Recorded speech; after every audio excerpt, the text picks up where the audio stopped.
नमस्कार दोस्तों, आपका बहुत बहुत स्वागत है इस चैनल में। इस चैनल से जुड़ने के लिए सब्सक्राइब करें और घंटा का बटन दबाएं, साथ ही लाइक करें दोस्तों, ताकि हर खबर आसानी से आप तक पहुंच सके। आइए दोस्तों जानते हैं आज का समाचार समान काम समान वेतन मामले की होने वाली सुनवाई पर। आइए दोस्तों जानते हैं विस्तार से। नियोजित शिक्षकों को समान काम का समान वेतन मामले की सर्वोच्च न्यायालय में होने वाली सुनवाई को लेकर इस मामले से संबंध सभी पक्षों से जुड़े लोग दिल्ली में डेरा डाल चुके हैं। मामले की सुनवाई गुरुवार यानी 12 जुलाई को होनी है। शिक्षा विभाग के प्रधान सचिव आर.के. महाजन मंगलवार की शाम में यहां से फ्लाइट से दिल्ली के लिए निकले। हालांकि विभाग के 2 अधिकारी मंगलवार के दिन में ही दिल्ली पहुंच चुके थे।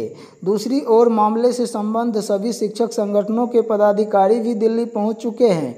हर पक्ष अपने अपने तर्क के साथ तैयार हैं। नियोजित शिक्षकों को समान काम समान वेतन देने का आदेश पटना उच्च न्यायालय ने गत 31 अक्टूबर को दिया था। पटना उच्च न्यायालय के फैसले को विशेष अनुमति याचिका एसएलपी के जरिए राज्य सरकार द्वारा सर्वोच्च न्यायालय में चुनौती दी गई।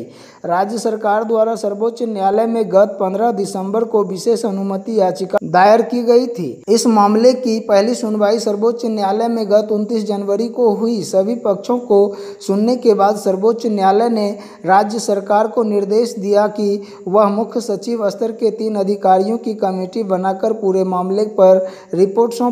इसके मद्देनजर राज्य सरकार द्वारा मुख्य सचिव स्तर के 3 अधिकारियों की कमेटी बनाई गई। उसमें तत्कालीन मुख्य सचिव अंजनी कुमार सिंह, जल संसाधन विकास विभाग के प्रधान सचिव अरुण सिंह एवं सामान्य प्रशासन विभाग के प्रधान सचिव अमीर सुबहानी शामिल किए गए थे। कमेटी की रिपोर्ट गत 12 मार्च को सर्वोच्च न्यायालय को सौंपी गई।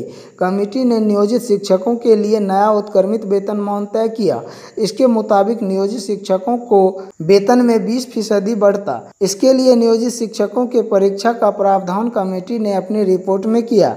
परीक्षा पास करने हेतु उन्हें 2 अवसर चांस देने तथा पहली परीक्षा आगामी सितंबर माह तक लेने का लक्ष्य रिपोर्ट में रखा गया, लेकिन बात नहीं बनी। गत 15 मार्च को हुई सुनवाई में सर्वोच्च न्यायालय ने यह भी पूछा कि पानी पिलाने वाले चपरासी से कम वेतन शिक्षकों को कैसे दिया जा रहा है। राज्य सरकार की ओर से दलील दी गई थी कि सरकार की वित्तीय स्थिति ऐसी नहीं है कि वह समान वेतन दे सके। राज्य सरकार की यह भी दलील थी कि 60% राशि केंद्र को देनी है और 40% राज्य को।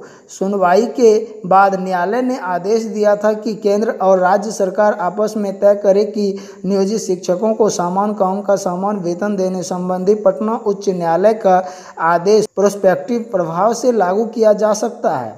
इसके मद्देनज़र इसे लेकर केंद्र सरकार के साथ राज्य सरकार की बैठक भी हुई। उसके बाद इस मामले की सुनवाई गत 27 मार्च को हुई। उस दिन सुनवाई शुरू होते ही अटॉर्नी जनरल ने इस मामले में केंद्र का पक्ष रखने के लिए न्यायालय से 4 सप्ताह का समय मांगा।